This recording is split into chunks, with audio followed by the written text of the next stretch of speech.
Glória a Deus. Vamos lá. Pessoal, prestem bem atenção, porque não é pregação, é EBD. Então, se você tiver alguma dúvida, pode levantar a mão e perguntar. Não tem problema nenhum, tá? Pega o seu caderno para anotar, pega a sua Bíblia para ler, porque nós vamos meditar, examinar o livro de Apocalipse. E o Apocalipse é um livro complexo. Por que ele é complexo? Porque ele tem várias simbologias. E hoje nós vamos dar início a esse estudo. E durante esse estudo nós vamos ver aqui um pouquinho da contextualização do Apocalipse, o que é Apocalipse, por que é esse nome, quem foi que escreveu o Apocalipse, sobre o que o Apocalipse está falando, né? Então a gente vai bater um papo sobre esse livro aqui, que é muito precioso e valioso para a caminhada cristã. Já começando o nosso tempo de estudo, eu quero perguntar para você. E eu vou perguntar, hein? Então você tem que estar pronto para responder.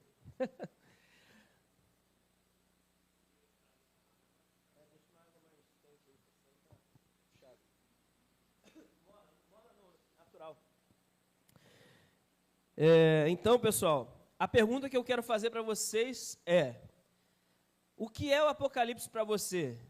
Irmã Marinete, o que é o Apocalipse para você? O livro de Apocalipse. Anuncia o fim dos tempos? É algo bom ou ruim? É bom? Irmã Silvia, quando a senhora vai ler o livro de Apocalipse, a senhora fica com medo de ler? Fica receosa? Qual o sentimento que vem no seu coração?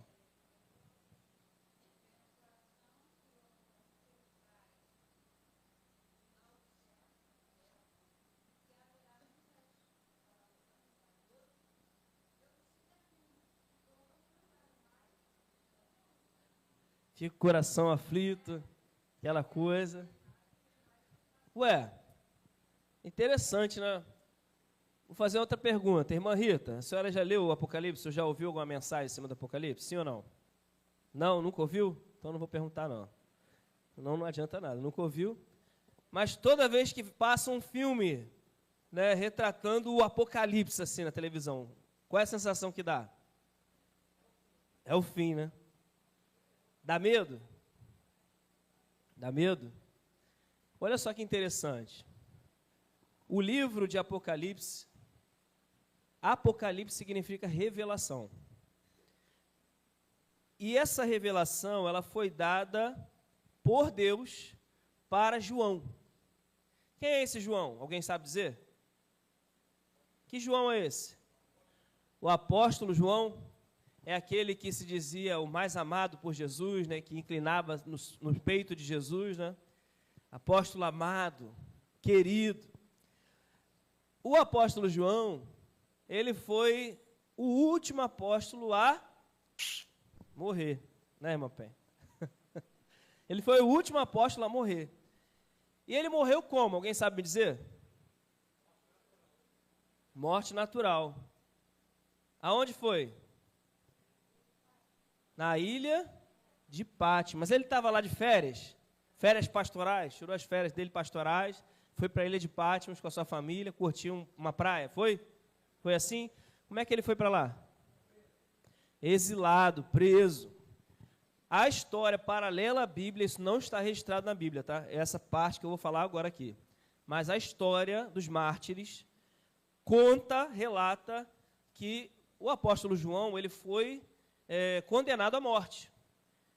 E naquela época, os cristãos estavam sendo lançados no Coliseu para serem comidos por leões, por feras, né? Panteras, tigres, eu não sei quais eram os animais que ali estavam, mas eram animais ferozes. E muitos cristãos foram mortos assim. Pastor, por que essa perversidade toda? Porque Nero, que era o imperador da época, ele havia acusado os cristãos de terem colocado fogo em boa parte de Roma. E aí, com isso, todos passaram a odiar os cristãos e houve-se um decreto da parte do imperador para perseguir os cristãos. Então houve uma grande perseguição dos cristãos. A história conta que os cristãos eram colocados como tochas vivas, acesas na cidade para iluminar as cidades. Então imagina a realidade, você passar pela rua e encontrar um irmão seu em Cristo Jesus sendo queimado vivo nas ruas, amarrado como uma tocha e sendo queimado vivo. Essa era a realidade daquela época. E João estava nessa realidade. E por viver essa realidade, João foi preso, e eles sabiam que João era um líder, e ele não podia ser morto de qualquer maneira. Eles iam fazer de tudo para torturar João. E a condenação que João recebeu, segundo a história paralela à Bíblia, não está escrito na Bíblia, tá, pessoal? Isso é história, tá? Embora nós acreditamos que seja um fato real. João foi condenado à morte num tanque de óleo fervente. E dentro do Coliseu lançaram João dentro desse tanque de óleo fervendo, e a história conta que ele não morreu. Ele foi colocado lá dentro e os homens que estavam do lado de fora viram ele numa posição de oração, falando com o seu Deus, e ele não morreu. Tiraram ele daquele tanque de óleo, ele vivo, bem, saudável. Então acharam por bem exilá-lo, levá-lo para a ilha de Patmos e isolar ele de toda a sociedade, para que ele não pudesse pregar mais sobre Cristo.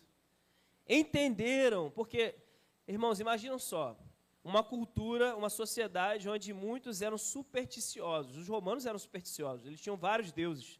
Eles não eram pessoas que não tinham crença, eles tinham uma crença. E ao ver um homem sendo lançado em um tanque de óleo fervendo e não morrer, eles olharam e pensaram, cara, quem é que vai tentar matar esse cara agora com uma espada, com uma lança, né? Vamos deixar ele numa ilha dessa daí para ele morrer sozinho. Pelo menos tirar ele do meio de nós, para que ele não pregue mais. Levaram João para lá. Uma ilha deserta, uma ilha isolada, porém cercada por soldados. E lá, preso, João agora tem muito tempo para orar. Muito tempo para orar. E há quem diga que ele possa ter ficado maluco, né? Os incrédulos podem chegar a dizer que ele ficou louco. Começou a ter visões, alucinações. Mas, na verdade, nós cremos e observamos e entendemos que aquilo que ele viu não foi uma alucinação. E sim, Deus revelou a ele as coisas que já tinham acontecido, estavam acontecendo e que ainda iriam acontecer. O Apocalipse é uma carta de esperança para a igreja. E ela foi dada para João exatamente para isso, para trazer esperança para a vida do cristão. Hoje, quando você lê o Apocalipse, você de repente tem uma perspectiva de que isso seja algo ruim, né? Pastor, eu vejo a palavra Apocalipse, eu fico apavorado, eu sinto medo, eu tenho a consciência de fim dos tempos, eu acho que aquilo vai me causar dificuldade, então eu prefiro não ler, eu prefiro não conhecer. Você tem essa compreensão porque a sua vida está muito tranquila. Mas se a igreja estivesse sendo perseguida, a Igreja Batista Central Jardim Fluminense estivesse sendo perseguida, seus irmãos estivessem sendo mortos ao fio da espada, como tochas acesas na rua, lançados em coliseus para ser mortos por animais ferozes, eu tenho certeza que o Apocalipse seria para você uma carta de esperança. Conseguem compreender? Então esse é o contexto. Por isso que Deus deu a João o Apocalipse naquele tempo. E ele não servia somente para esse tempo. A carta, o livro de Apocalipse, ele serve para o nosso tempo também. Porque, na verdade, o fim dos tempos, a volta de Cristo Jesus ainda não aconteceu. Então, ou seja, o fim de todas as coisas será quando Cristo voltar. E quando Cristo voltar, todo joelho se dobrará e toda língua confessará que Jesus Cristo é o Senhor. É o fim. Aí, pastor, nesse tempo vai ter chance de alguém se converter? Não, não tem como, porque o Senhor já está aqui. Então você não tem mais aquele timer para poder pensar, não, agora eu vejo Jesus, então agora eu creio. Óbvio, todos vão crer. Quem não crê? Quem é o louco que não vai crer? Está vendo o Senhor dos Exércitos na sua frente. E é nesse ponto que eu quero tocar. Talvez na sua consciência ainda tenha-se uma visão do Cristo lá na cruz, crucificado, preso no madeiro. O Cristo sofredor, humilhado, cuspido, escorraçado, tadinho dele. Ele não existe mais. Esse Cristo ficou aqui, naquele corpo que foi sepultado, porém na sua ressurreição, ao terceiro dia, ele volta agora num corpo glorificado. E é sobre esse ponto que eu quero tratar com vocês nessa manhã. O tema da lição de hoje é Cristo glorioso, o Cristo glorificado. Abra sua Bíblia em Apocalipse, capítulo 1. Nós vamos meditar um pouquinho nesse capítulo e vamos ver aqui esse Jesus glorificado que breve voltará. E nunca houve-se um tempo tão oportuno para estudar o Apocalipse, irmãos, porque para o ano de 2025 a agenda está bem complicada. Há muitos boatos e indícios de uma terceira guerra mundial, né, de sinais cada vez mais calorosos da volta de Cristo. Vocês sabiam que de 2010 para cá houve um aumento de 30% dos terremotos no mundo? Sabiam disso? Há um estudo científico de que esses terremotos estão aumentando por causa da exploração das usinas nucleares. A ideia que o ser humano tem de construir bombas atômicas está cada vez mais intensa. E cada país está se desdobrando para ter uma bomba atômica. Por quê? Quem tem poder é o mais forte. E quem é o mais forte, manda. Essa é a realidade. Então, a disputa entre as nações é, eu tenho a bomba atômica, e você, tem?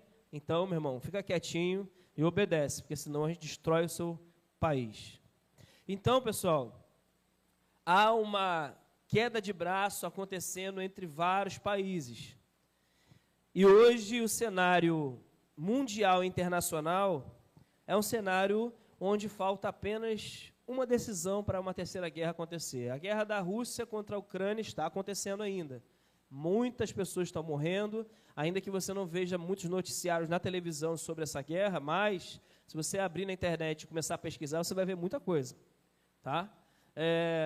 Há uma guerra latente que nunca cessa entre Israel e os países que estão ao redor de Israel, onde o que está acontecendo ali, se um outro país, como uma potência como Estados Unidos, ou Rússia, ou China, interferir, o bicho vai pegar.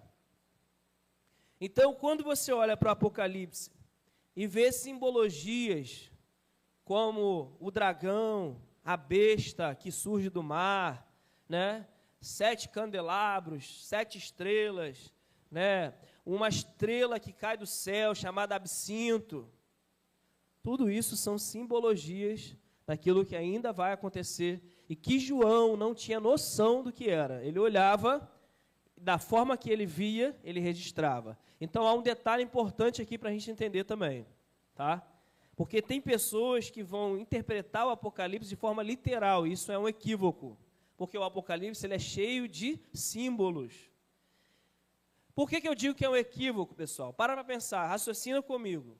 Imagine João, há 2000 anos atrás, na ilha de Patmos, um homem que nunca tinha visto um avião, um homem que nunca tinha visto um míssil, um homem que nunca viu um helicóptero, um carro, né? Nunca viu essa tecnologia, nunca viu inteligência artificial, que há alguns anos atrás, para nós, era algo que era só nos filmes. Quem já viu aquele filme Eu, Robô? Levanta a mão para eu saber. Aquele com Will Smith, que ele sai no tapa com um monte de robô, o couro come, os robôs começam a fazer uma revolução na Terra para dominar a Terra. Aquilo tudo ali, quando eu vi naquela época, era coisa de outro mundo. Hoje em dia, irmãos, essa realidade está cada vez mais próxima. Não sei se vocês já viram androides, né, sendo construídos, né, com inteligência artificial, que conversam com você, que no seu celular tem inteligência artificial. Às vezes eu conversando com alguns amigos no trabalho, a própria inteligência artificial começa a falar sozinha no celular. Pega uma palavra assim que eu estou falando com eles, ela começa a falar. Aí eu, Jesus, estamos sendo vigiados o tempo inteiro. Quem aqui já viveu essa experiência de estar conversando sobre um assunto dentro de casa e de repente você vai abrir o celular e esse assunto começa a aparecer para você como anúncio, né? Você fala assim para sua filha, para o seu marido, poxa, estou precisando comprar uma cama nova, minha cama tá brabo. De repente você abre o celular, começa um monte de anúncio de cama para você. Ortobon. Ei, você que está precisando de uma cama? Aí você fica assim, caraca, que loucura. Tu nunca pesquisou isso, só comentou em casa. É assim que funciona. O nome disso é algoritmo, inteligência artificial. Capta tudo e qualquer informação que você reproduz ou expõe, de modo que... E há quem diga que só pelo seu pensamento a inteligência artificial consegue captar. Fala, irmão.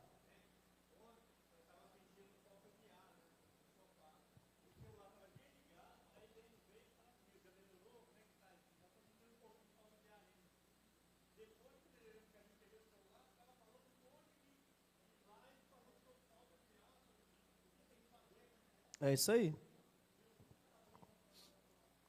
É assim que funciona. Se você não percebeu ainda, fique atento. É assim que está acontecendo, tá? E em relação ao pensamento, né, a minha teoria igual eu falo para minha esposa, não é que a inteligência artificial ela escuta seus pensamentos, ela ouve seus pensamentos. Não. É que o algoritmo ele capta de acordo com os cliques e os seus interesses nas redes sociais e tudo mais, em qualquer lugar que você expõe no seu celular, ele monta um arquétipo.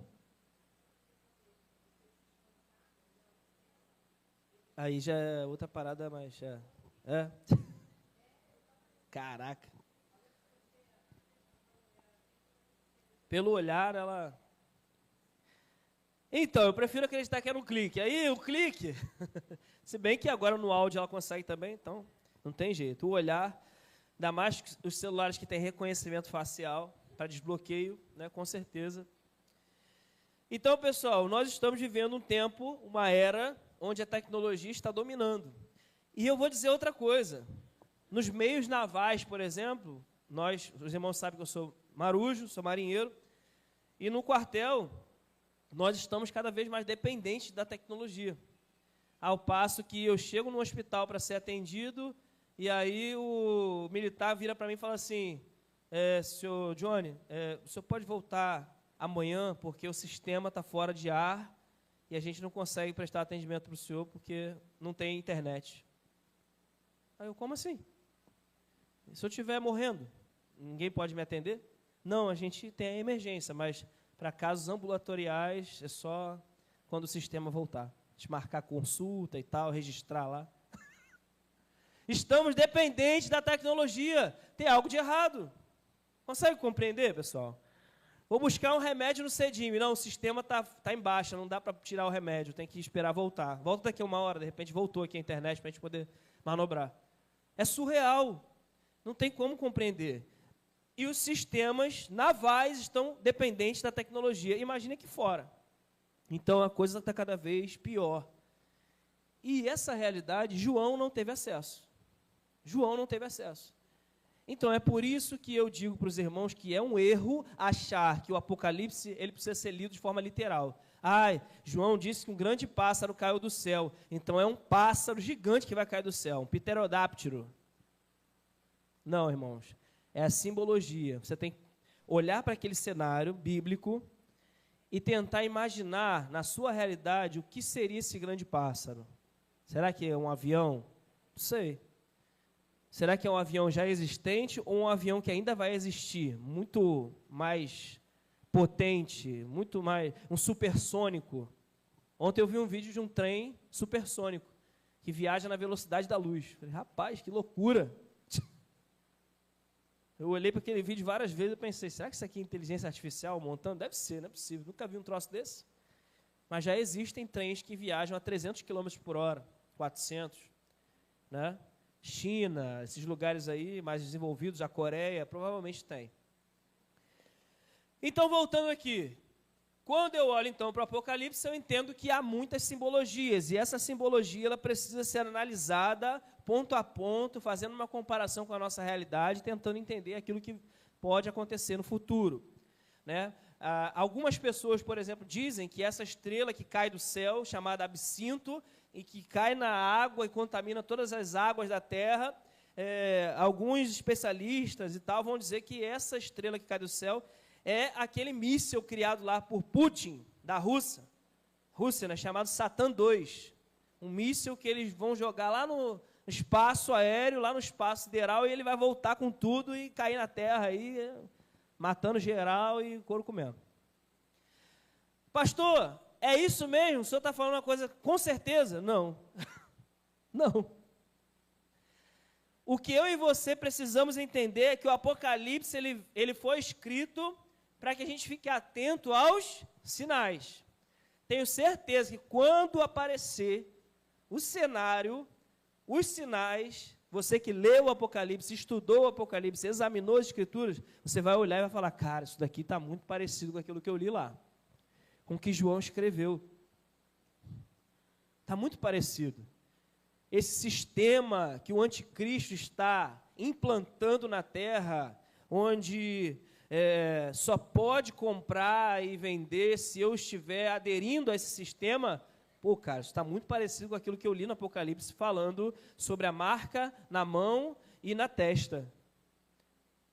Caramba, calma aí.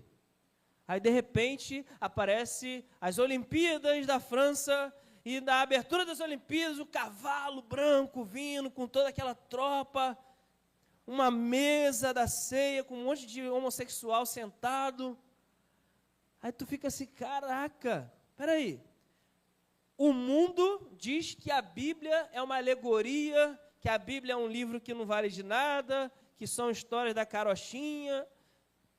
Aí, de repente, você vê um esforço da parte dos líderes das nações em reproduzir algo que é bíblico numa abertura de Olimpíadas. Não é estranho? Algumas semanas atrás, eu estava estudando sobre o satanismo, lendo alguns livros, falando sobre o assunto, e uma coisa que me chamou a atenção pelo autor, ele disse assim, no mundo só existem duas religiões, o cristianismo e o satanismo. Essas são as únicas religiões verdadeiras, o restante é tudo engano. E o satanismo também é engano. Mas todo engano que você conhece, espiritismo, budismo, essa loucura toda, está tudo dentro do satanismo, porque essa é a vontade de Satanás. Distorcer a verdade, ensinar a mentira, para que aqueles que seguem a mentira, a falácia, o engano, se percam.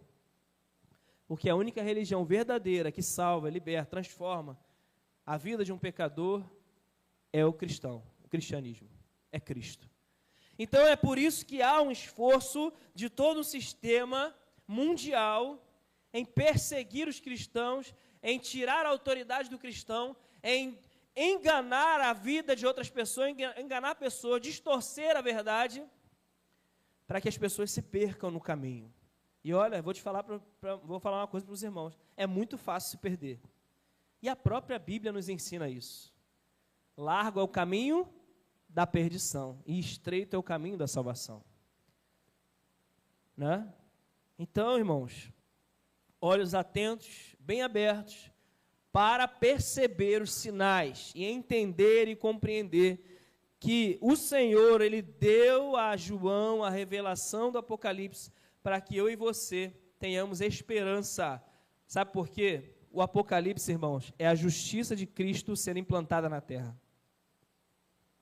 Imagina uma igreja perseguida, uma igreja amedrontada, uma igreja que está vivendo uma grande tribulação, uma igreja sofredora, uma igreja carente da presença do Senhor de forma justa, aquela presença que venha para massacrar aqueles que estão destruindo a igreja. Esse é o clamor da igreja. E a Bíblia vai chegar a dizer que o Senhor ele vai estreitar esse tempo, porque se Ele não estreitar o tempo, todos morrerão. a dor e o sofrimento da igreja será grande. E o Senhor, Ele vem para libertar e para promover a sua justiça. Todo olho verá, toda língua confessará, todo joelho se dobrará. Jesus Cristo é o Senhor. Então, olha só que interessante. Eu e você, que fazemos parte do exército de Cristo e somos servos do Senhor, estamos do lado de Cristo, não do lado daqueles que verão a justiça do Senhor sendo implantada. Pastor, espera aí, agora eu quero só definir com os irmãos uma coisa interessante. Tem muita gente que confunde a ira de Deus com a ira dos homens. Reparem uma coisa, a Bíblia ela vai dizer que eu e você não podemos temer aquele que fere o corpo, e sim temer aquele que pode ferir a alma, condená-la ao inferno. E quem é que pode fazer isso? Deus. Ferir o corpo, quem pode? O homem pode ferir o corpo. Você pode sair daqui dessa igreja, ser assaltado, uma pessoa te dá um tiro na cabeça e vai matar você. Mas a sua alma, o seu espírito pertence ao Senhor. E Ele não pode tocar em você. Então a Bíblia vai dizer que eu e você precisamos temer aquele que pode ferir a alma, não o corpo. Aí há uma confusão. Algumas pessoas vão achar que a grande tribulação, por exemplo, ela vai ser a ira de Deus sobre a terra, sobre os homens. Não, a grande tribulação não é a ira de Deus sobre os homens. A grande tribulação é a ira dos homens contra a igreja. Conseguem compreender? A grande tribulação é a ira do anticristo, de Satanás e de todo esse sistema satânico contra a igreja. O império anticristão será implantado e agora a igreja vai ser perseguida claramente, às claras, porque isso inclusive já é pregado, para que haja progresso. Reparem, essa é uma frase da sociedade, tá, pessoal? Essa é uma frase secular, não da igreja, não bíblica. Para que haja progresso, e esse progresso para eles é a depravação total, a igreja precisa ser extinta da terra. Essa é a perspectiva secular. Então, se para que haja progresso a igreja tem que ser exterminada, e a Bíblia diz que as portas do inferno não prevalecerão contra a igreja do Senhor, espera aí, pastor, então há uma coisa de errado. Não, não há. A igreja será perseguida, massacrada, sofrerá a ira dos homens, porém o Senhor, o Deus glorioso, aquele cujo qual no início eu falei para os irmãos aqui que vai voltar para determinar o seu reino, a sua justiça, virá para resgatar os seus. Aí sim, a ira de Deus será lançada sobre a terra. Aí é o contrário. Entendem? Então a ira dos homens será implantada sobre a igreja. E depois virá a ira de Deus sobre os ímpios. Porque foram aqueles que adotaram a marca da besta, foram aqueles que abraçaram o sistema anticristão, foram aqueles que passaram a adorar a imagem da besta, passaram a adorar o anticristo. Esses são chamados de ímpios. Desprezaram Cristo, blasfemaram contra o Espírito Santo, ignoraram o sacrifício de Cristo na cruz do Calvário, desprezaram o amor de Deus. Esses sofrerão, junto com Satanás e seus demônios, a mesma condenação dada para eles lá nos céus. Estão me acompanhando, amém? Vamos caminhar. Versículo 1 do Apocalipse, capítulo 1. Revelação de Jesus Cristo, que Deus lhe deu para mostrar aos seus servos o que em breve há de acontecer. Ele enviou o seu anjo para torná-la conhecida ao seu servo João, que dá testemunho de tudo o que viu, isto é, a palavra de Deus e o testemunho de Jesus Cristo. Feliz aquele que lê as palavras desta profecia, e felizes aqueles que ouvem e guardam o que nela está escrito, porque o tempo está próximo. Destaque, tá, pessoal? Vou destacar aqui, ó, o versículo 3. Olha o que o versículo 3 diz. Está dizendo aqui, apavorado? Com medo aquele que lê as palavras? Não. Feliz aquele que lê as palavras desta profecia. E felizes aqueles que ouvem e guardam. E guardam. Ouvem, leem e guardam. Ou seja, guardar é examinar, é guardar no seu coração, guardar com esperança e esperar com paciência o cumprimento delas. O que nela está escrito, porque o tempo está próximo. João, as 7 igrejas da província da Ásia, a vocês, graça e paz da parte daquele que é, que era e que há de vir, dos 7 Espíritos que estão diante do seu trono. E de Jesus Cristo, que é a testemunha fiel, o primogênito dentre os mortos e o soberano dos reis da terra. Mais um detalhe, pessoal, versículo 5. O versículo 5, ele vai dizer que Jesus Cristo é o quê? A testemunha fiel. Ele é o quê? O primogênito dentre os mortos. Por que Jesus Cristo é a testemunha fiel?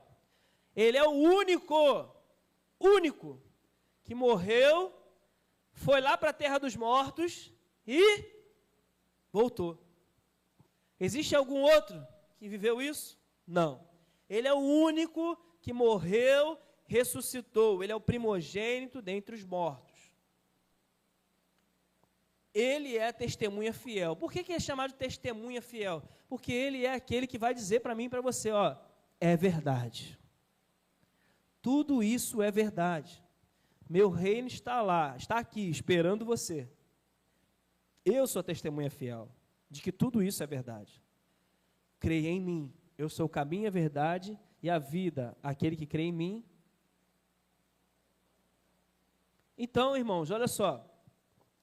Se Jesus é a testemunha fiel, o primogênito dentre os mortos e soberano dos reis da terra, ele é glorioso. Ele está acima de qualquer tipo de governo.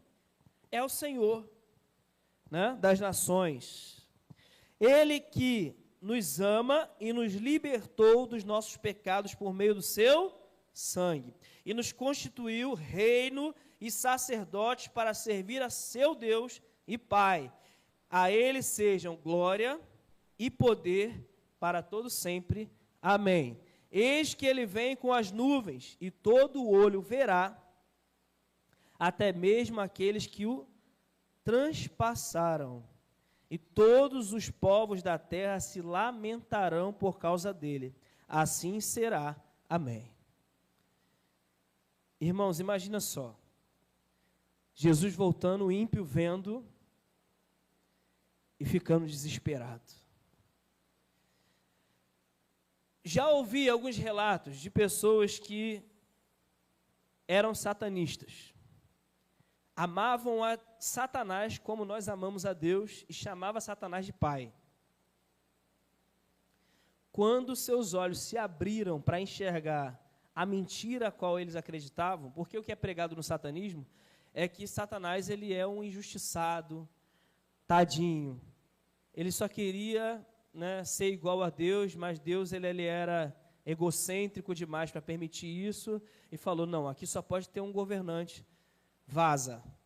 E aí expulsou Satanás. Ele foi muito rigoroso com Satanás, ele expulsou Satanás, com todo mundo que abraçou a causa de Satanás, ele mandou todo mundo embora, né, sem nenhum tipo de opção de arrependimento, né?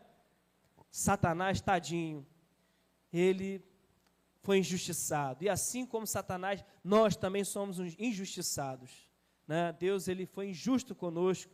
E você que se acha um injusto, abraça a causa de Satanás. Ele é um pai verdadeiro, um pai presente, um pai que te dá tudo. Um pai que te coloca diante das riquezas dessa terra e diz, cara, viva a vida, né? Deus ele é chato, eu sou legal. Comigo você pode fazer tudo. Comigo você pode ter os maiores prazeres dessa terra. Liberdade. Quer ser liberto? Vem ser meu filho. Esse é o convite de Satanás. Você olha assim e pensa, caramba, realmente é um convite interessante. Quem não quer ser rico? Quem não quer ter saúde? Quem não quer ter prosperidade? Quem não quer né, dominar sobre as nações. Essas foram as propostas, inclusive, que o próprio Satanás deu para Jesus. Lembra lá no Alto Monte? Olha todo esse mundo aqui, ó. Tudo isso é meu, e eu posso te dar, se você prostrado me adorar. O diabo fez isso com Jesus, e ele faz isso com as pessoas também. Então eu já ouvi testemunhos de ex-satanistas que agora são cristãos, servos do Senhor, dizerem quanto foram enganados.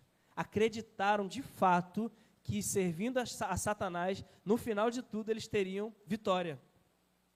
Mas esse é o maior engano. É só fazer um raciocínio bem básico. Espera aí, se Deus é o criador de todas as coisas, Satanás não criou nada, como é que pode a criatura vencer o Criador?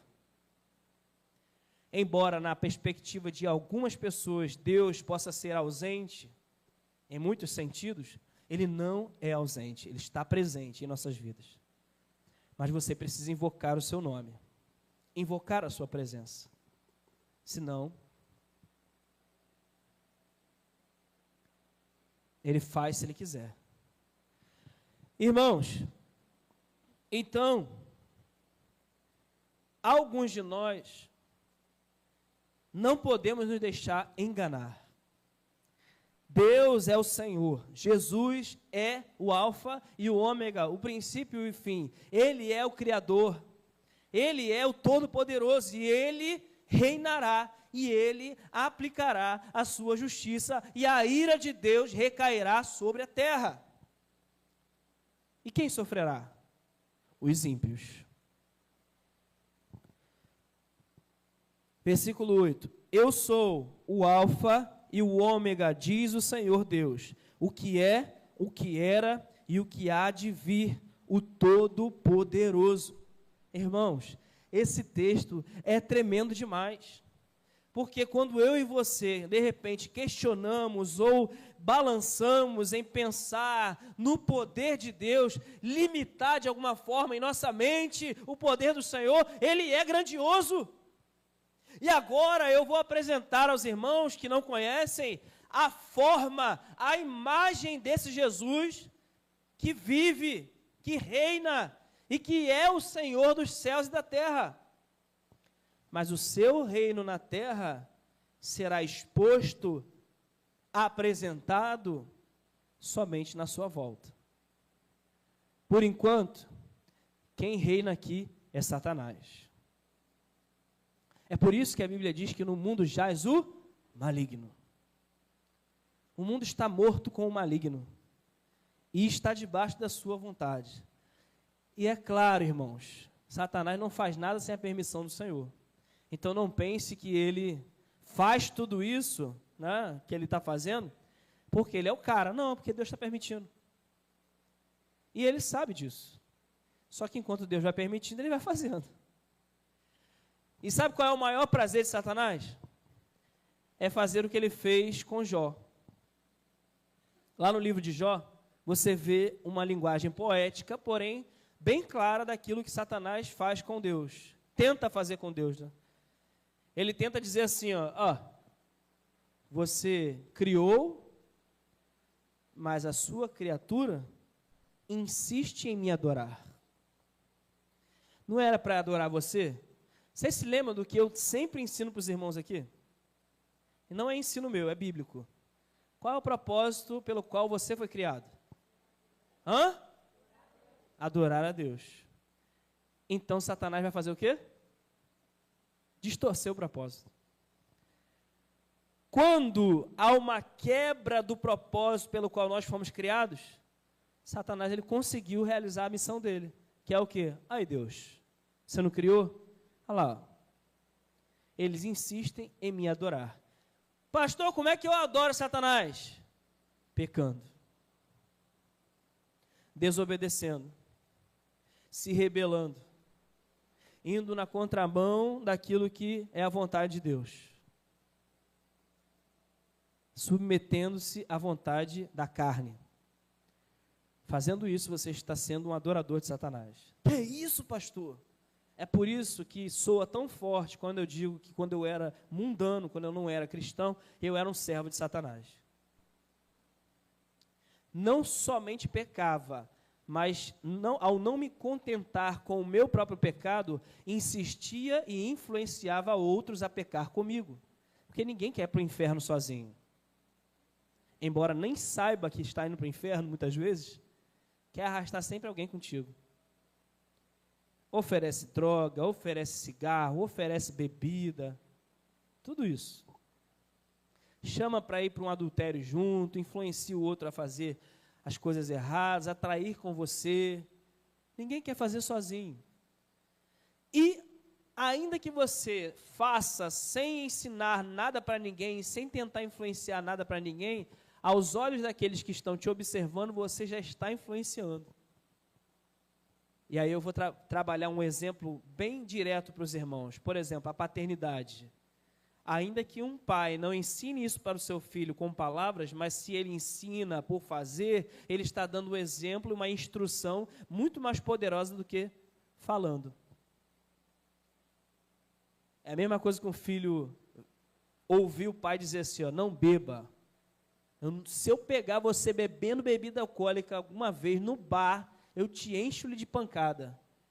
Só que o filho, no dia seguinte, vê o pai embriagado no bar, rindo, se alegrando com os seus amigos. O que é que o filho pensa?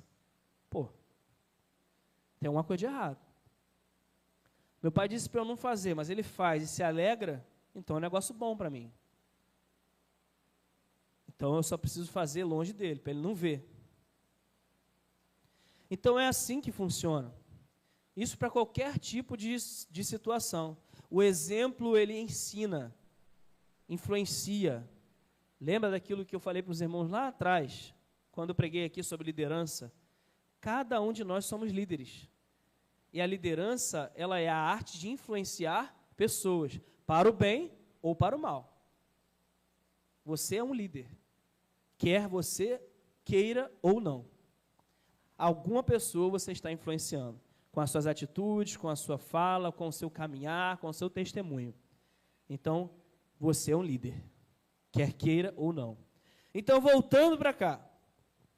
Então, amados, o poder de Jesus, ele é soberano sobre a vida de cada um de nós, sobre a existência do próprio maligno, sobre o sistema anticristão que será implantado. Jesus Cristo é soberano e não há outro fim que não seja este. A ira de Deus será lançada sobre os ímpios, Satanás e seus demônios, e aqueles que ignorarem a obra salvífica do Senhor Jesus. Agora, eu quero que vocês façam uma reflexão interessante. Olha como era essencial que Deus revelasse isso para João. Porque, embora existam outros textos em Daniel e em outros textos de Ezequiel, o próprio apóstolo Paulo fala sobre o fim, o próprio Jesus, em Mateus 24, fala sobre o fim dos tempos, sobre a sua volta, sobre os sinais. Ainda assim, era necessário uma mensagem tão clara que falasse a respeito da volta de Cristo, dos sinais, do reino do Senhor ser implantado, da perspectiva de João sobre o céu. Irmãos, olha, quando eu olho para Apocalipse, eu vejo de fato uma carta de amor. Sabe por quê? Porque Deus não precisava disso. O Senhor não precisava mostrar para a gente como é no céu. Precisava? Não. Se eu e você apenas conhecêssemos a mensagem do Evangelho, que é aquela da cruz do Calvário e a sua ressurreição, já nos era suficiente, certo? Mas quando Cristo vê uma igreja sofrendo, padecendo, sendo perseguida, e essa igreja, embora naquele tempo de João já estava passando por isso, mas Jesus já sabia que a igreja iria sofrer lá na frente na grande tribulação, ele já nos traz uma carta apresentando o que de fato nos aguarda na eternidade. E ele vai nos dar detalhes, vai mostrar inclusive as almas daqueles que sofreram lá no reino dos céus, na eternidade. E vai apresentar, inclusive, detalhes de como é no céu, de como é o paraíso. ruas de ouro, uma porta gigantesca com várias pedras preciosas. Ele vai, inclusive, falar sobre essas pedras, jaspe, berilo, sardônio, vai falar um monte de coisa. Esmeralda, safira, coisa tremenda, irmãos. Então, você vai ver detalhes no Apocalipse que vão trazer esperança. Era como se Jesus estivesse falando assim, ó, e isso está escrito também. Igreja, persevera. Igreja, não desista. Igreja, não se submeta ao sistema anticristão. Igreja, não negocie a fé. Igreja, continua firme. Eu vou voltar para buscar vocês. E mesmo que vocês morram, isso aqui está aguardando vocês. Por isso que é uma mensagem de esperança. Por isso que é uma carta de amor e de misericórdia. Porque o Senhor, Ele é tão maravilhoso, irmãos, tão maravilhoso, que Ele nos deixou detalhes sobre o que nos aguarda na eternidade. Pastor, aquela mesma pergunta que eu sempre faço para os irmãos aqui brincando. Você se acha um interesseiro servindo a Deus pensando no céu que te aguarda? Se sim, você está equivocado. Interesseiro no sentido pejorativo, né? Se você tem o interesse de servir a Jesus para você entrar nos céus, para você reinar nos céus com Ele, entenda que a salvação não é pelas obras, para início de conversa. Mas aquele que é salvo, ele serve ao Senhor. O salvo serve ao Senhor. O salvo dá bom fruto. O salvo ama a obra de Deus. Então, se você ainda assim faz a obra do Senhor e almeja muito e se interessa muito pelas coisas eternas e espirituais, você está certo.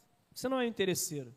Você é alguém que está juntando tesouros no céu, onde nem a traça nem o ladrão pode roubar e nem roer. Então persevera, continua e espera no Senhor o seu galardão pacientemente. Faça a boa obra do Senhor, pregue o Evangelho, que assim você encurtará o tempo da sua volta. Versículo 9. Agora, nós vamos ver aqui alguns detalhes sobre como é a imagem do Jesus ao qual eu estou apresentando para os irmãos. Essa é a experiência de João, tá, irmãos? Eu, João, irmão e companheiro de vocês no sofrimento, no reino e na perseverança em Jesus, estava na ilha de Pátimos por causa da palavra de Deus e do testemunho de Jesus. No dia do Senhor, achei-me no Espírito e ouvi por trás de mim uma voz forte, como de trombeta, que dizia: escreva num livro o que você vê e envie a estas 7 igrejas: Éfeso, Esmirna, Pérgamo, Tiatira, Sardes, Filadélfia e Laodiceia. Voltei-me para ver quem falava comigo. Voltei-me, vi 7 candelabros de ouro. Só uma pausa aqui. Jesus, ele se apresenta para João numa visão. João, ele se depara com Jesus através de uma forte voz. E essa forte voz soava como? Trombeta. Eu quero que você imagine essa cena, porque só ler assim por ler não tem o mesmo impacto. Pessoal da mídia, coloca aí no YouTube um som de trombeta aí para a galera entender mais ou menos. Para que você imagine, irmãos, como foi esse encontro e de repente tenha uma compreensão, ainda que muito limitada, do som de uma trombeta, para que entenda a voz firme e poderosa do Senhor. Foi?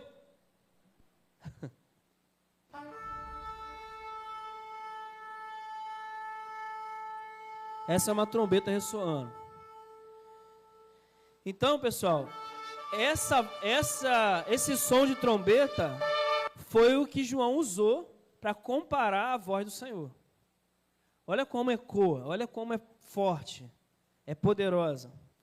Hoje a gente já fez no nosso subconsciente, já tem esse som como um som de fim dos tempos, né? Quando as trombetas soarem, é o som da volta do Senhor.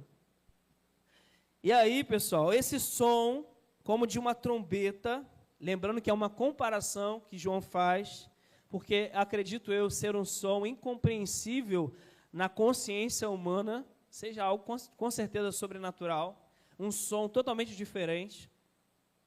João escuta essa voz forte, como de trombeta. E a voz dizia: escreva num livro o que você vê e envie a estas 7 igrejas. Ou seja, qual era o objetivo do livro? Qual era? Para quem era o livro? Para as igrejas. Então, João ele tinha uma missão: registrar aquilo que ele estava vendo e ouvindo e enviar para as 7 igrejas. Voltei-me para ver quem falava comigo, voltei-me e vi 7 candelabros de ouro. E entre os candelabros, alguém semelhante a um filho do homem, com uma veste que chegava aos seus pés e um cinturão de ouro ao redor do peito. Pessoal, olha só. O que representa os 7 candelabros de ouro? As 7 igrejas. Entre os 7 candelabros de ouro, quem estava? O Filho do Homem. Ou seja, irmãos, o que Jesus está querendo mostrar aqui para João? Deus está presente entre as igrejas. Deus está com as igrejas. Nunca as abandonou. E quando você vê a fala de Jesus dizendo: não vos deixarei órfãos, vocês não são filhos desgarrados, não. Nós temos um Pai. Vou lhes deixar o Espírito Santo, o Consolador.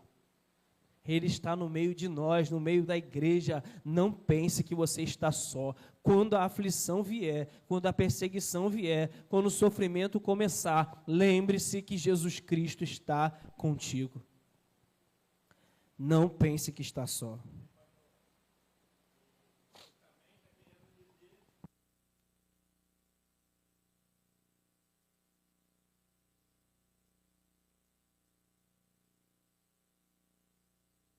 Exatamente.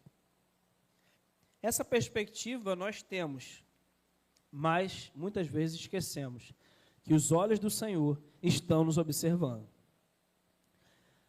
Aqui na igreja, por exemplo, já vivi várias experiências aqui, inclusive durante o ensino da palavra, onde o ensino que foi trazido para cá, numa pregação, bate com o mesmo ensino levado a outras igrejas.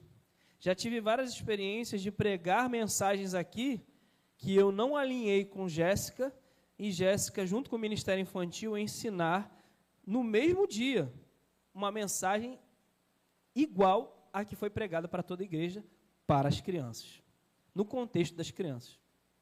Inúmeras vezes. Perdi as contas já de quantas vezes isso aconteceu.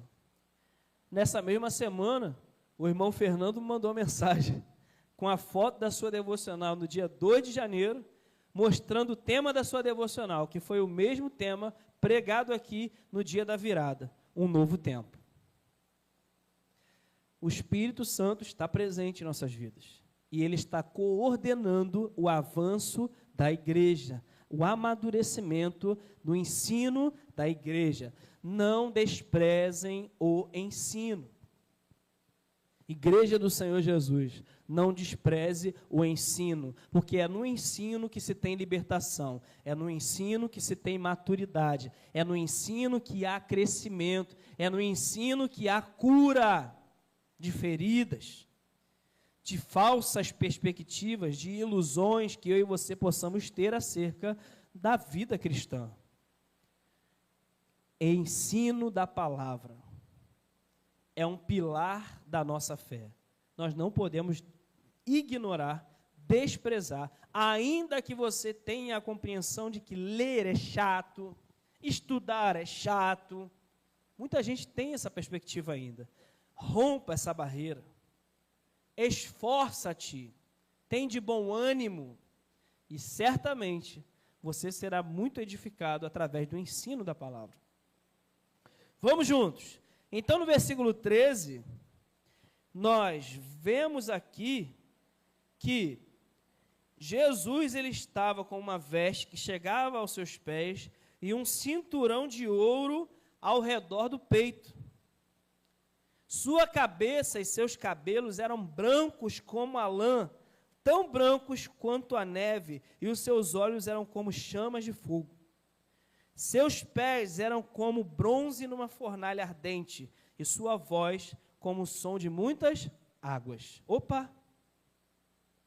O som da sua voz agora foi comparado ao som de muitas águas. Bota aí o som de muitas águas aí no YouTube, para a gente poder ter uma noção. Todos os dias, antes de dormir, quando eu vou botar Isabela e Gabriel para dormir, eu coloco lá o som de muitas águas, para eles ouvirem. Isabela se amarra, tranquiliza o coração dela de uma forma que ela, todo dia ela fala, pai, bota aquela musiquinha para mim. Aí eu vou e boto lá, o som de muitas águas, com um louvor no fundo de teclado lá, do 3 palavrinhas. Soltou aí, achou? Bota aí o som de muitas águas aí para a galera ouvir.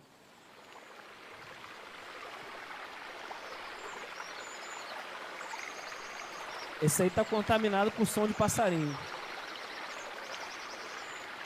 Tá bom, mídia, muito obrigado. Então imagina, isso aqui é só um pouquinho, um detalhezinho para você entender, né? Mas imagina esse som vindo da boca do Senhor ao falar com João. E ele entendia tudo. Gente, é coisa sobrenatural.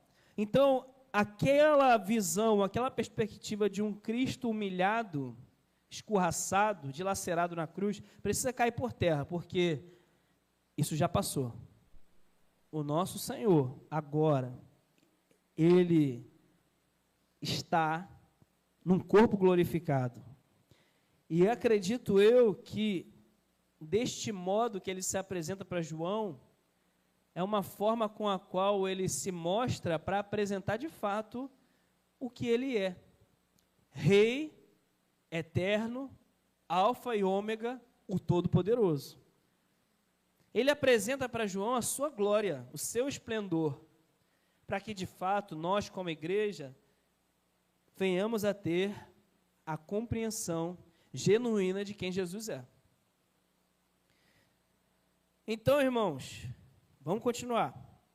Quando João viu tudo isso, no versículo 16, a Bíblia diz assim, ó, tinha em sua mão direita 7 estrelas, e da sua boca saía uma espada afiada de 2 gumes.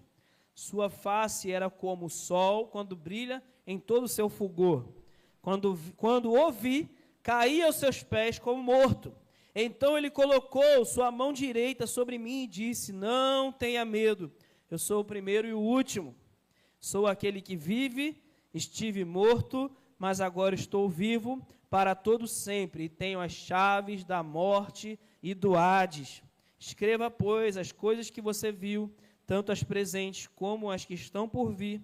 Este é o mistério das 7 estrelas que você viu em minha mão direita e dos 7 candelabros. As 7 estrelas são os anjos das 7 igrejas, e os 7 candelabros são as 7 igrejas.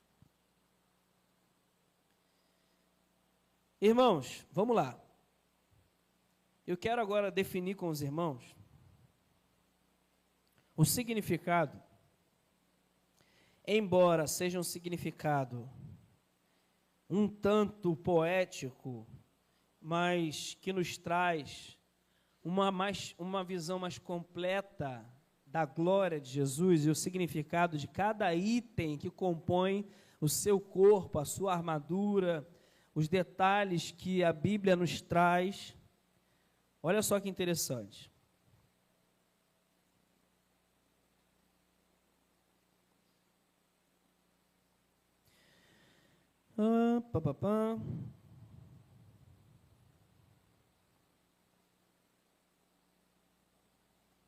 Deixa eu só encontrar aqui. Vamos lá. Então, ó.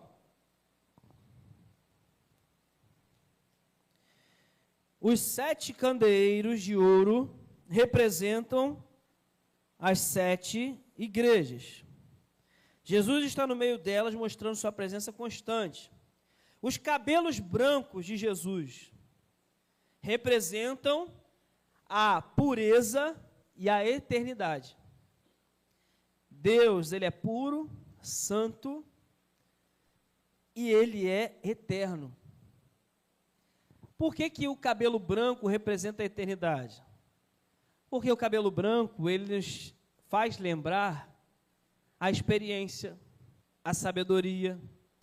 Quando olhamos para um homem de cabelos brancos ou uma mulher de cabelos brancos, nós temos a compreensão de que é alguém experiente, não é? Alguém mais velho, alguém já numa idade avançada, que já viveu muitos anos, né, e já conheceu muitas coisas. Então, quando você vê Jesus com cabelos brancos, esse cabelo branco ele representa a eternidade de Jesus. Aquele que era, que é e que há de vir, o alfa e o ômega, o primeiro e o último. Vocês sabem por que é utilizado alfa e ômega aqui nesse texto? Para representar primeiro e último. Você sabe por quê? Não, sabe por que é usado essas duas letras, alfa e ômega? Você já estudou isso no seminário, esqueceu. Por que é usado essas duas letras para representar primeiro e último? Porque o Novo Testamento, pessoal... Ah, o Fernando é seminarista lá. Cadu sabe, fala Cadu, por quê? Que isso? Uma salva de palmas para Cadu aí, ó. Parabéns, Cadu. Isso aí. Exatamente. Porque o Novo Testamento, ele foi escrito, na sua grande maioria, em grego. E o alfabeto grego, a primeira letra do alfabeto é alfa. E a última letra é ômega. Então, é por isso que é usado alfa para dizer que é o primeiro e ômega para dizer que é o último. Então, Jesus, ele mostra, eu sou o alfa e o ômega. No nosso alfabeto, ele diria, eu sou a letra A e a letra Z. Entenderam, pessoal? Então, nós temos, para tudo que você vê na Bíblia, tem uma explicação lógica, uma compreensão simbólica. Então, não pense você que é simplesmente pela sua própria interpretação que você vai chegar na verdade. Você precisa estudar. Você precisa meditar, examinar, ir para dentro dos estudos.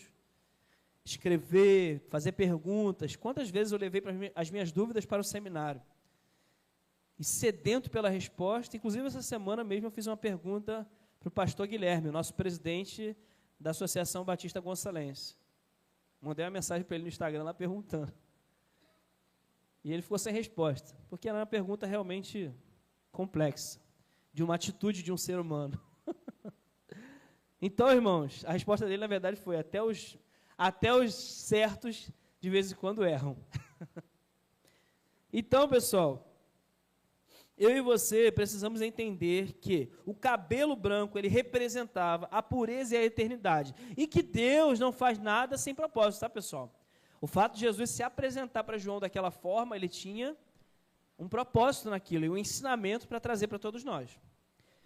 Os olhos, como chama de fogo, simbolizam o seu conhecimento perfeito e olhar penetrante que tudo vê.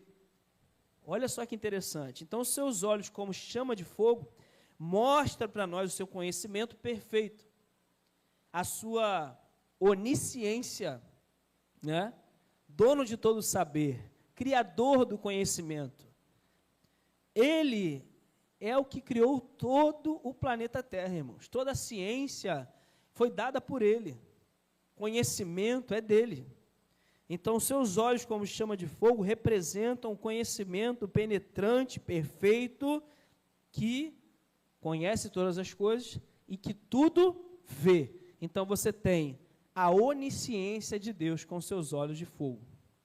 Os pés, como latão reluzente, expressam a sua justiça e estabilidade. Não existe instabilidade para o Senhor Jesus. É por isso que a Bíblia diz que a nossa rocha eterna é o Senhor Jesus. E a igreja não está fundamentada sobre Pedro. ela está fundamentada sobre a rocha eterna, que é Jesus.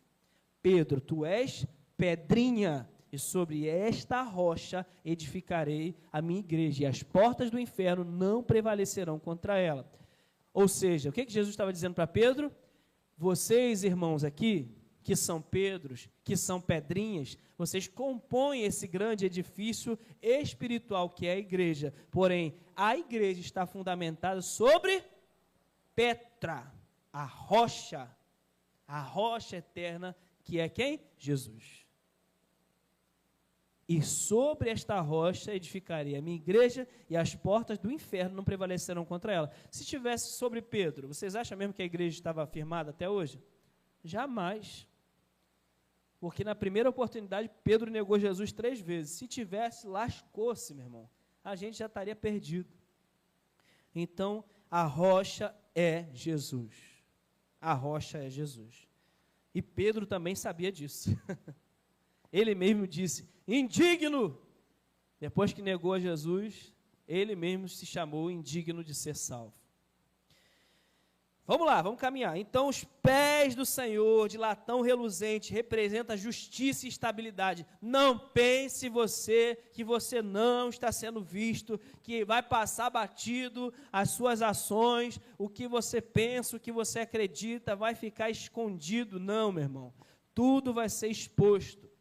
Tudo será lançado à luz. As obras das trevas serão lançadas na luz, de modo que tudo seja exposto e esclarecido. Nada ficará oculto. E Deus, que tudo vê, que os seus olhos são de chamas de fogo, Ele sonda e conhece os mais profundos pensamentos e desejos e anseios da nossa alma. É o que a Bíblia diz. Então não ache você que você vai conseguir esconder do Senhor alguma coisa. Ele sabe de todas as coisas. E Ele estabelecerá a sua justiça, e a sua estabilidade permanecerá para sempre. Ele não é balançado como um vento de doutrina, igual eu e você somos balançados de vez em quando com alguma coisa, com algum sofrimento, com alguma tempestade, a gente fica meio balançado, meio... Não, o Senhor, Ele é e sempre será o Deus Todo-Poderoso. Ele não muda, Ele é imutável. Mas, pastor, no Antigo Testamento, nós vemos um Deus que parece ser um Deus fogo consumidor, que o pau quebra, que o bicho pega, que qualquer coisa ele lança fogo e mata a pessoa, faz ursas saírem do meio do mato para comer os outros. Deus no Antigo Testamento não é o mesmo do Novo. Irmãos, Ele é o mesmo. Ele não muda. O que muda é o tempo. O que muda são as civilizações. O que muda é a sociedade. E quando a sociedade muda, Deus, Ele age de acordo com a sociedade, para fazer a sua obra. Só o que vai mudar é a forma com a qual Ele vai se manifestar, porque Ele continua o mesmo. Ele é fogo consumidor do início ao fim. É por isso que a Bíblia vai dizer que Jesus, Ele vem para batizar com o Espírito e com fogo. Porque o batismo de Jesus com o Espírito é para aqueles que creem no Senhor Jesus. E o batismo do Senhor Jesus com fogo é para aqueles que não creem no Senhor Jesus. Porque esse fogo, ele vai vir para queimar toda a palha. E vai ficar só o trigo. Esse fogo, ele vai vir para queimar toda a impureza, todo o pecado, toda a espécie de desobediência e rebeldia contra o Senhor, e vai permanecer somente aqueles que creem no Senhor Jesus. Por isso que Jesus, ele vem com a pá, separar o joio do trigo, batizar com o Espírito e com fogo. E a Bíblia vai dizer que o machado já está posto na raiz, e a justiça do Senhor será estabelecida. Vamos continuar. Aí o texto vai dizer: Jesus está presente em sua igreja, mesmo em tempos de crise. Nada escapa do olhar de Jesus e Ele julga com perfeição e justiça. A espada de 2 gumes, que sai da boca de Deus, né? Imagina isso, irmãos. O que seria uma espada de 2 gumes? O que vocês acham aí? Por que é falado espada de 2 gumes? Corta dos dois lados, né? A espada de dois gumes, ela é afiada para os dois lados. Né? Existem espadas que é só um lado. Mas a espada, comparada à palavra de Deus aqui, que sai da boca de Jesus, é a espada de dois gumes. Que ela é cortante, tão cortante, capaz de separar juntas e medulas, corpo, alma e espírito. É a palavra do Senhor. E é interessante, irmãos, que a palavra de Deus, o ensino, vamos lá, mais uma vez, a nossa arma é o ensino, é a palavra. Olha como a palavra ela é importante, irmãos. Olha como o ensino é essencial, e eu fico temeroso quando vejo igrejas abolindo o ensino, abolindo as EBDs, diminuindo o tempo da pregação e aumentando o tempo do louvor. Tem alguma coisa de errado. A arma do cristão é a palavra, e a palavra não pode ser menosprezada.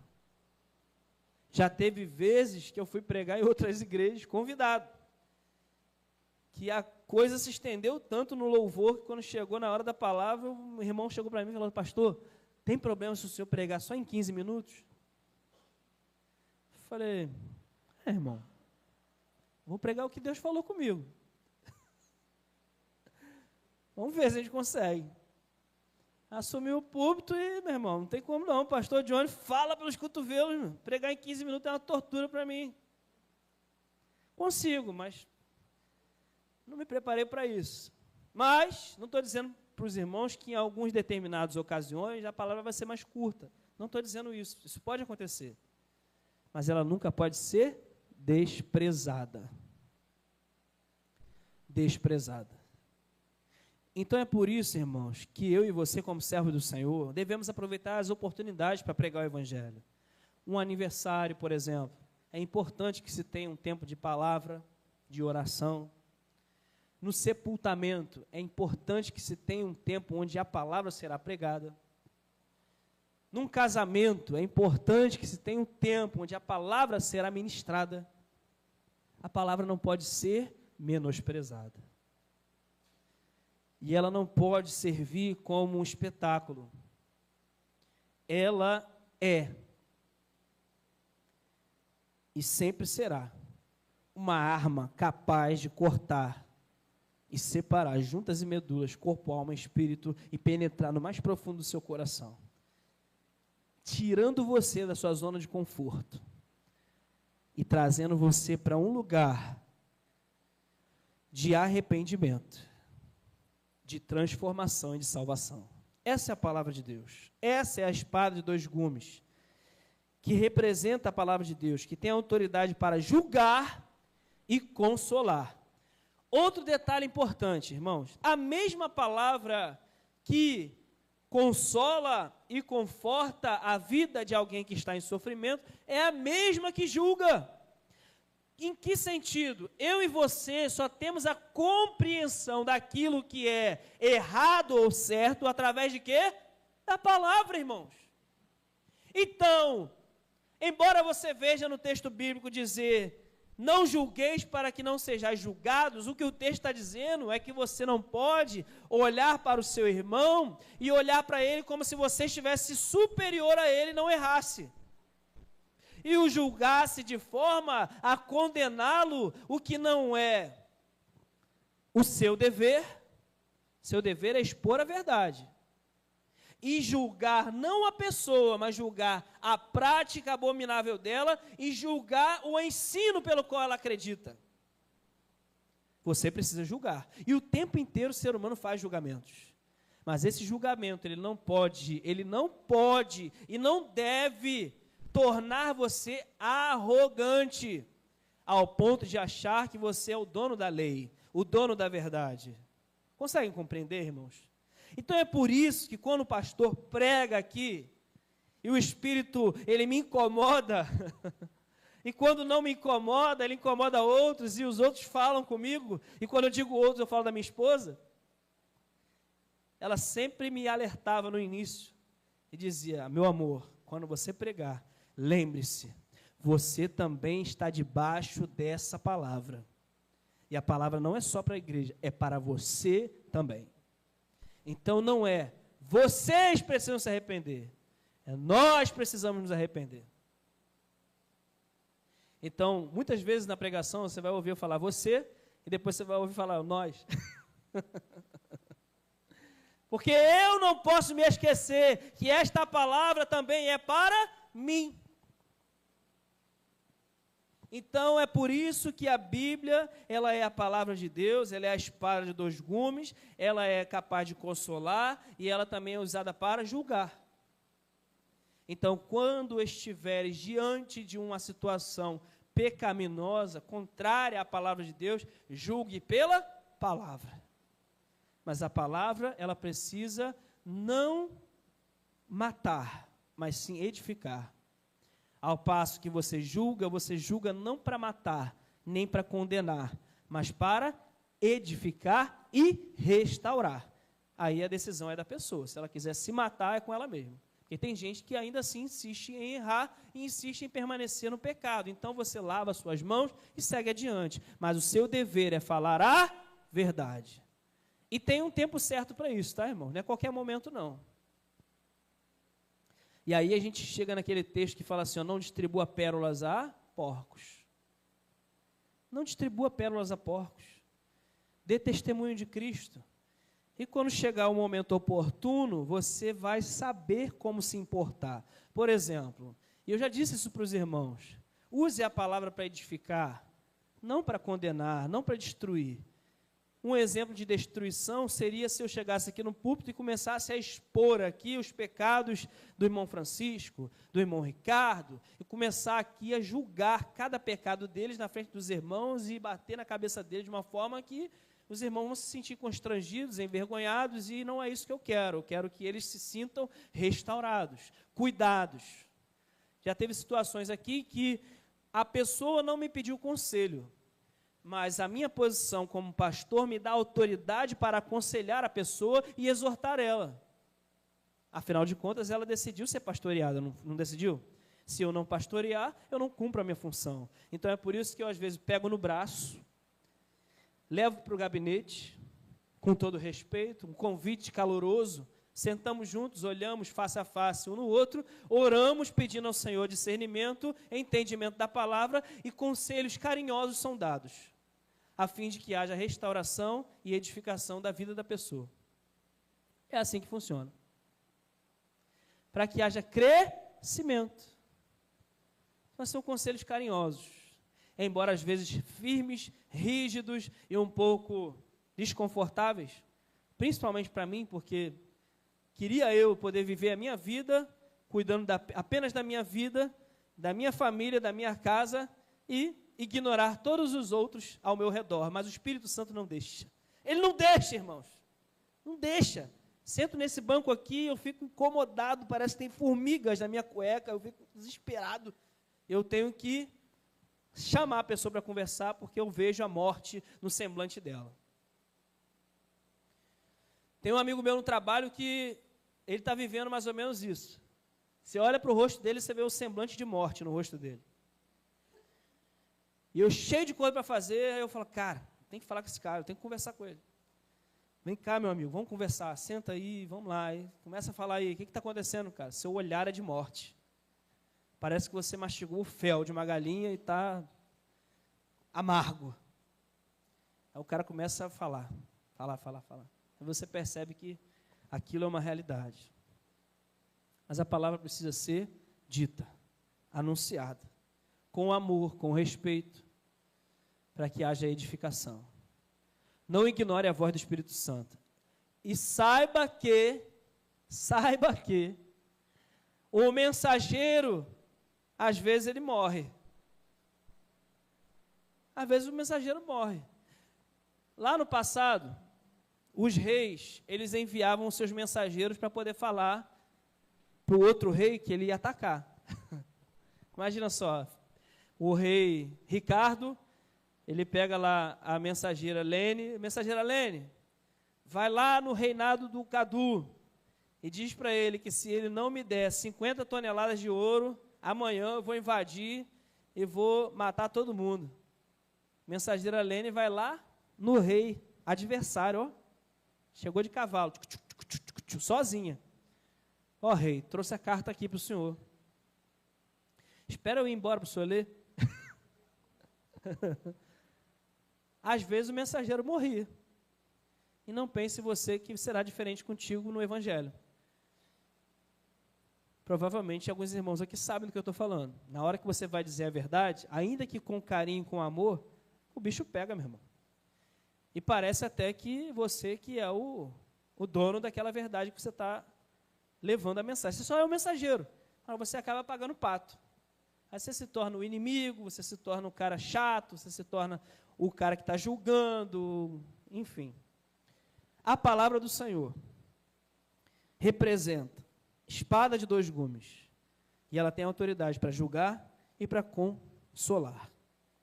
A face brilhante como o sol que Jesus tinha, Jesus tem, na verdade, reflete a glória divina que irradia poder e santidade. A mesma face brilhante que também representava santidade e intimidade com Deus, era aquela de Moisés quando tinha o encontro com o Senhor na tenda do encontro. Ele saía de lá com o rosto resplandecente, lembra? E representava a mesma coisa, a glória divina que irradia poder e santidade, que não vinha de Moisés, mas vinha do Senhor, pelo encontro que ele tinha com Jesus, com o Senhor na tenda do encontro. Essa mesma autoridade, esse mesmo poder foi revelado e expressado por Jesus lá nesse encontro com João. A voz, como o som de muitas águas, mostra sua autoridade inquestionável e irresistível. O Senhor é aquele cuja voz é de autoridade e é irresistível. É por isso que o chamado de Jesus é irresistível. É por isso que quando eu fui chamado para o ministério pastoral, eu não conseguia resistir tamanho poder, tamanho autoridade da voz que me chamava para esse ministério. A voz do Senhor é irresistível e inquestionável. Quantas vezes eu questionei? Quantas vezes eu questionei o Senhor? Senhor, por quê? Por que eu? Por que eu? É isso mesmo que o Senhor quer? Eu sou ovelha negra da família, eu sou isso, eu vivi no pecado a vida inteira. Por que o Senhor me quer no ministério pastoral? Eu quero, acabou. Irresistível. E qual foi a reação de João quando esteve diante do Senhor Jesus? Ele caiu como morto. Irmãos, o poder de Deus é tão tremendo, a sua glória, ela é tão tremenda, que os homens não conseguem ficar de pé diante dele. Como você acha que Satanás pode vencer alguma coisa, irmão? Como é que as pessoas ainda podem se deixar levar e se enganar pelas coisas materiais dessa vida, e achar que isso aqui ainda tem mais valor do que a soberanidade, do que o poder de Deus? João caiu como morto, evidenciando o impacto do poder de Cristo sobre a vida dele. É esse Jesus que nós servimos, o Deus Todo-Poderoso, o glorioso, e ele virá para estabelecer o juízo. Ele tem as chaves da morte e do Hades. Eu estive morto, mas agora estou vivo. Não tenha medo, João, eu sou o primeiro e o último, o alfa e o ômega. Pastor, Jesus foi lá no inferno quando ele morreu, lutou com Satanás e pegou a chave do inferno, me dá que é minha. Foi isso que ele fez? Hã? Não está escrito aqui que ele tem a chave do inferno? A chave do Hades? E aí? Como é que foi esse trem? Vocês acham o quê? Que Jesus foi lá e tampou no MMA lá com Satanás? Deu um armlock voador em Satanás e pegou a chave dele? Não, irmãos. Deus não precisa lutar com Satanás. O Senhor não precisa disso. Porque a palavra de Miguel, quando esteve numa suposta guerra com Satanás, lá registrada em Apocalipse, foi assim: que o Senhor te repreenda. E Satanás foi vencido. Só o nome de Deus, do Senhor, sendo mensurado numa frase, destrói Satanás. Ele é criatura, irmãos, e não terá poder sobre o Senhor. Mas não pense você que Satanás, ele é um verme sem poder nenhum. Ele é muito poderoso.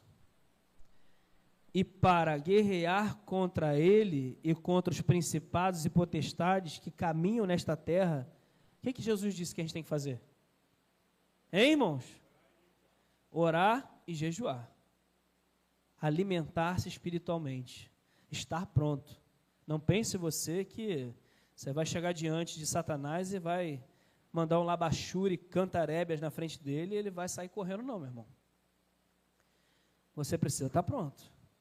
Só tem uma coisa que espanta Satanás: santidade, vida com Deus, intimidade com Deus. Aí, meu irmão, aí ele estremece. Agora, de mim, de você, ele não tem medo não.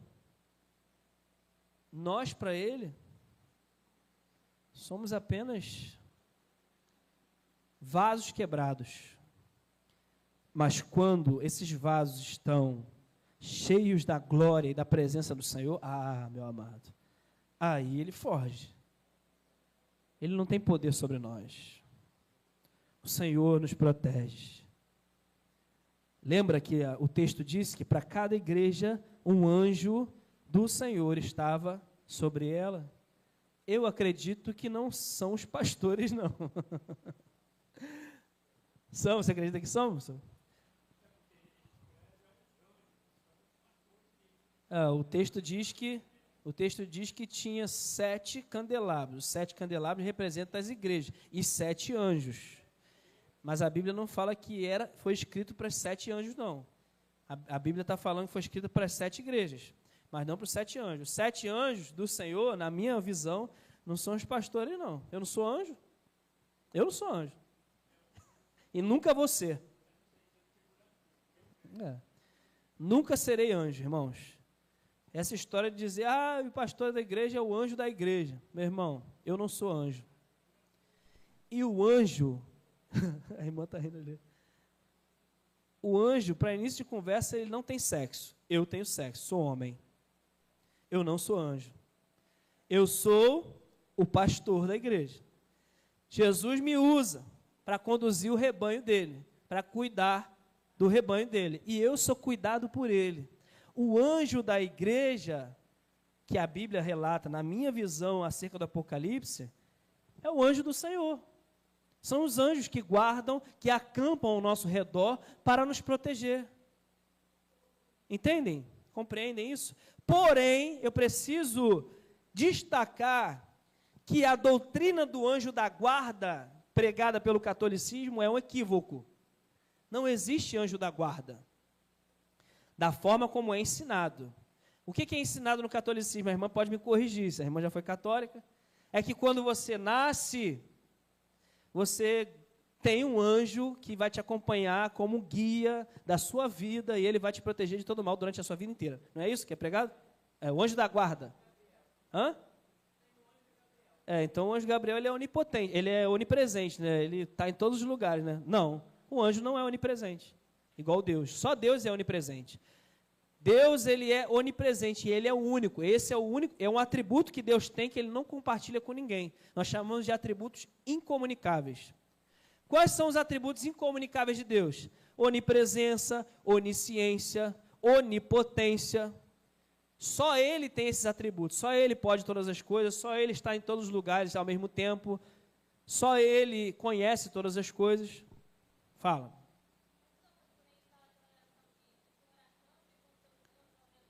Não está errada, está certa. É bíblica. O que é errado é você acreditar que Deus distribui um anjo para cada pessoa para proteger ela durante a vida toda. Isso é errado. Isso não acontece. O anjo que acampa ao seu redor para guardar a sua vida é enviado de Deus. E é através da sua oração. Você pede, Deus concede. Ele não está em todo o tempo atrás de você, não. O que é pregado, é o que parece no catolicismo, é que esse anjo é uma espécie de guia que vai te orientar durante a sua caminhada. Está muito perto do espiritismo isso. O espiritismo tem muito disso. Né? Cada um tem um guia. Inclusive é jogado búzios para poder descobrir quem é o seu guia, seu orixá, sua entidade, que te protege, que te guarda, que te guia, que fala com você, que manifesta em você. Deus me livre, está repreendido todo mal. Isso aí são anjos caídos, irmãos. São demônios. Não caia nessa lorota. Não existe anjo da guarda. O que existe é que o Senhor nos guarda, nos protege. Ele envia seus anjos para acampar ao nosso redor, para nos proteger, quando é necessário. Mas um anjo destinado do Senhor para poder caminhar com você, não. Agora, a Bíblia me diz que alguém caminha comigo. Quem é? O Espírito Santo, irmãos. E ele está onde? Ó, dentro daqueles que creem no Senhor Jesus e foram batizados pelo Espírito Santo. Estou sendo bem sincero, porque tem muita gente dentro da igreja que não tem o Espírito Santo não, meu irmão. Então, eu estou sendo bem direto e objetivo aqui. O Espírito Santo habita dentro daqueles que creem no Senhor Jesus, se converteram de fato e são salvos. Se você é um frequentador de igreja, sentador de banco de igreja, não serve a Jesus, não ama Jesus, não obedece a Jesus, não produz nada, quem tem ouvidos ouça. Então, Jesus ele não foi no inferno fazer uma luta de MMA com Satanás. Estou acabando, tá, pessoal? Esse é o último assunto para a gente fechar. Eu sei que os irmãos já estão loucos para poder ir embora, mas eu vou fechar aqui agora. E aí, irmãos, Jesus não brigou com Satanás. O que esse texto do versículo 18 está querendo dizer é que, ao contrário do que muitos pensam, que o inferno é comandado por Satanás. Quem aqui pensava isso? Levanta a mão. Pode ser sincero, irmão. É, irmão? Satanás não comanda o inferno, não. Satanás odeia o inferno. Está vendo como é que os filmes ensinam errado?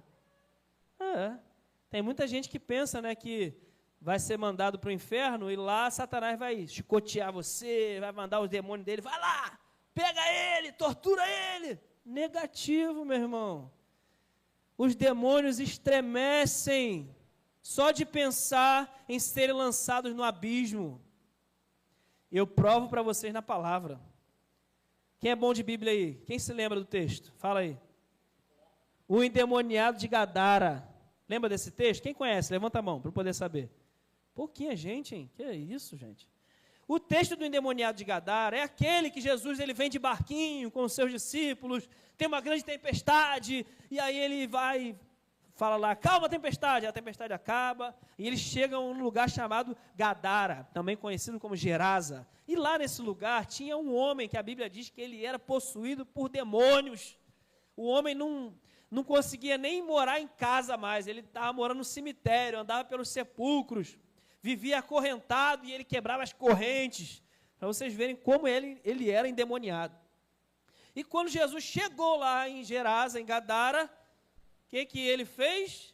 Na mesma hora ele se prostrou diante de Jesus e começou a falar com Jesus. Viestes antes do tempo para nos atormentar. Essa foi a fala do capiroto.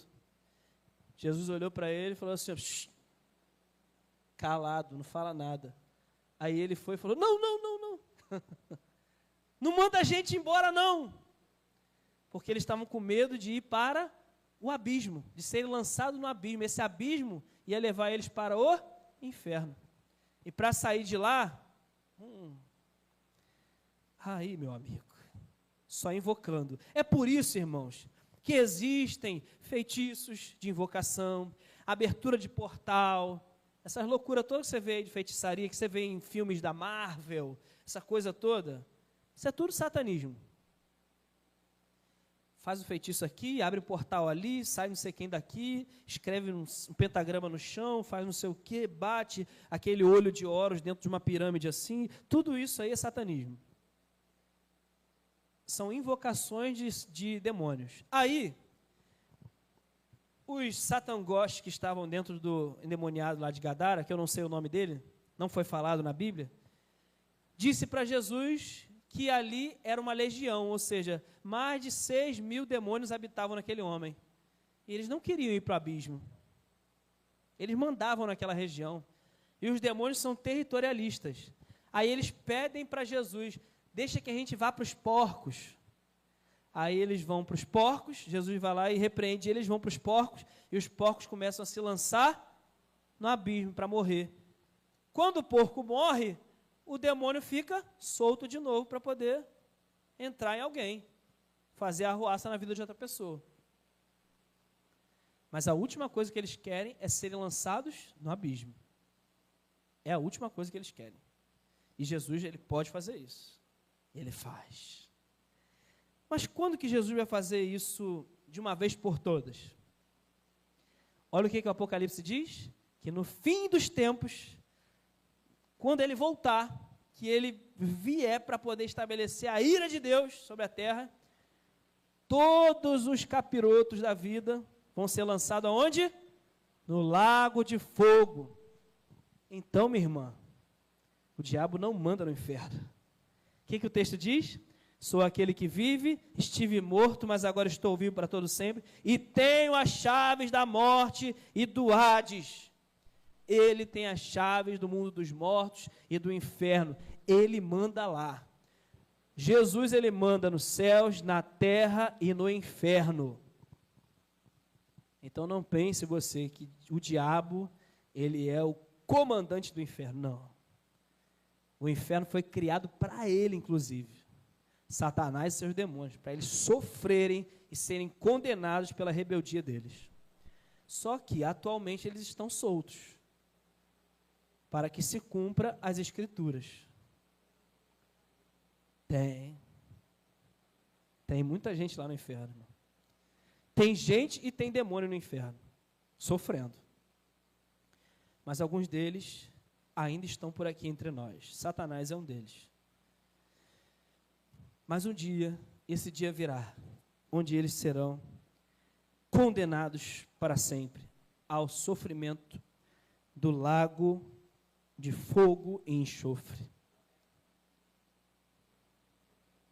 Amém, queridos? Então, versículo 20 para fechar, este é o mistério das 7 estrelas que você viu em minha mão direita e dos 7 candelabros. As 7 estrelas são os anjos das 7 igrejas e os 7 candelabros são as 7 igrejas. Beleza? Fechou? Vamos orar? Alguma dúvida, pessoal? Se tiver, eu não vou responder, não. Já passou o tempo já. Não. Fala, irmão.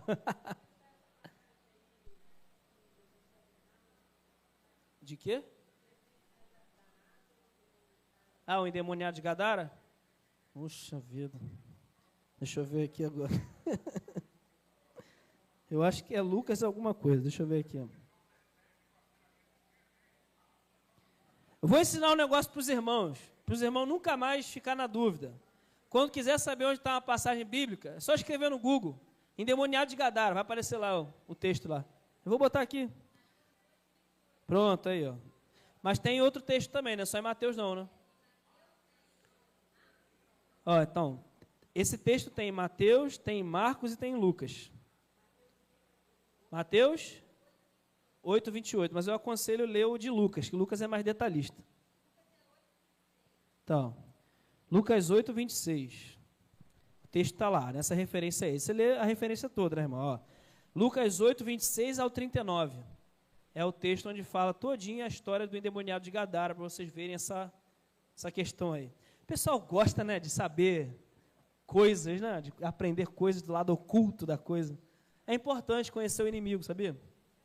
Não, é importante, irmão, estou brincando. Eu também sou assim. Inclusive, estudei sobre satanismo esses dias justamente para entender a estratégia do capeta. Que a gente tem que saber muito bem com quem a gente está lidando. Tá? Beleza, pessoal? Fechou? Então, vamos orar? Fica de pé. Vamos orar, agradecer a Deus por esse tempo. Você que está nos assistindo nessa live aqui, venha no próximo domingo assistir pessoalmente. É coisa boa aprender sobre a palavra de Deus. Se você se ofendeu com alguma coisa que eu falei para você, me desculpe, me perdoe. Eu amo você em Cristo Jesus e espero que você seja um salvo em Cristo Jesus também. Vamos orar, amados? Feche seus olhos. Vamos agradecer a Deus por esse tempo e desfrutar da paz do Senhor nessa tarde, para logo mais estarmos aqui na obra do Senhor, felizes e contentes, avançando ainda mais e evangelizando. Traga pessoas para cá, não crentes, principalmente, para conhecer mais sobre a palavra, conhecer Jesus e ser salvo. Senhor, nosso Deus, amado Pai, obrigado, Senhor, por esse tempo precioso de EBD que nós tivemos aqui. Nós aprendemos muito sobre a Tua palavra e pedimos ao Senhor que o Senhor continue nos conduzindo na verdade, para que possamos crescer e avançar e amadurecer ainda mais no Senhor. Perdoa nossas faltas, nossos pecados, que possamos, ó Pai, convidar pessoas para estar aqui com a gente na igreja mais tarde, ouvindo a Tua palavra e também vivendo e desfrutando dessa bênção que é ser um filho do Senhor. Obrigado por tudo, em nome de Jesus, amém. Que Deus abençoe a sua vida, meu amado irmão, e nunca se esqueça, Jesus Cristo, Ele é o Todo-Poderoso.